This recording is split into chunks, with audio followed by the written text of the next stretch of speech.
evening and welcome to Tucker Carlson. Tonight, there are a lot of things going on around the world at the moment, but we thought we would begin tonight with a report from your own country, just to give you something a little different from what you've been watching every moment of every day for the past 3 weeks. On your screen are pictures from Brooklyn, New York. These are people waiting in line at a food bank. The queue stretches for blocks. It's what we used to call a bread line. Most of these people are not homeless or not addicted to drugs. Some of them have jobs. They just can't afford enough food. Very few living Americans have ever seen anything like this. It's been nearly 100 years since the United States experienced widespread food shortages. That's long enough that most of us have forgotten what it means. And here's what it means. If you want to make a society volatile, not just angry and divided, which is where we are now, but revolutionary and explosive, then you threaten the food supply. More governments have fallen to rising food prices than to any other cause by far. Hungry people are dangerous. The Biden administration doesn't seem to notice this is happening or acknowledge it. Like all neoliberals, they treat unchanging truths about anything as heresy. They censor them and shout them down. They live in an entirely ideological world that they created. They believe reality conforms to their theories, not the other way around. And why wouldn't they think that? If you can change your sex just by wishing it so, you can probably eliminate inflation simply by pretending it doesn't exist. When you're God, there are no limits. The problem is, they're not God. They're not even very capable economists.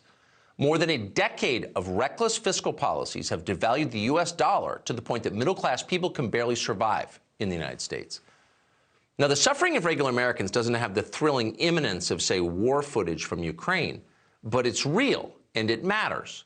And here's what it looks like in number terms. This year, according to a new estimate, rising inflation will cost the average American family $3,500 in extra post-tax income. Now, that might be bearable if you make $250,000 a year, though you would notice it. But if you make $35,000 a year, that's a disaster. You will radically change the way you live. Your standard of living will plummet. And that's exactly what millions of Americans are facing right now. It's not a talking point, it's real. Americans for Tax Reform found that between November of 2020 and November of 2021, quote, the bottom 20% of earners spent $309 more on food, $761 more on energy, $476 more on shelter, $390 more on other commodities, and $224 more on other services. And those are the numbers from November. They've risen dramatically since then, and they're continuing to rise.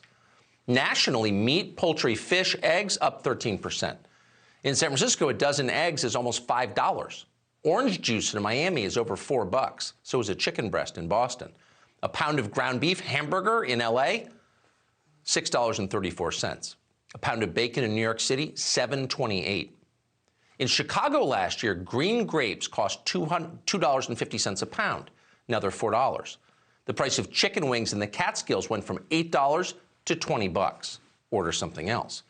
If you tried to drink a pint of Guinness in California yesterday to celebrate St. Patrick's Day, it cost you $8.55 for a pint of beer.